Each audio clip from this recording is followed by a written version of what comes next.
Sa DOH naman, 29 na bilyong piso ang ilalagay natin sa Department of Health. Yung sa Department of Health ay para naman matapos natin kasi po pinaparami po natin ang ating mga ospital.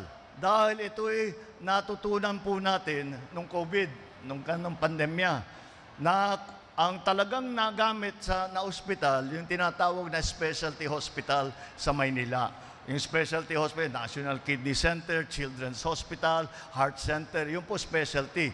Pero doon napunta ang pasyente talaga dahil nung una, hindi po natin nauunawaan kung ano yung COVID. So pinuntahan natin yung mga specialty hospital. Pero nakita namin, nasa Maynila lang. Kaya gagawin po natin yung mga ospital ninyo, maglalagay po tayo ng specialty ward para nga dito sa mga sakit na ito. Sa cancer, para sa sakit sa puso, lahat po yan, sa diabetes, dialysis, lahat po ilalagay po natin dyan.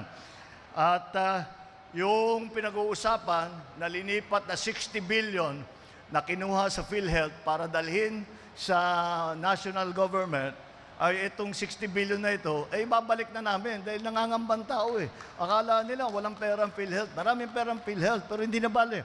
Ibabalik namin, gagamitin namin yung 60 billion na yun para paramihin na naman ang ating mga programa. Kaya yan ang magbabayad.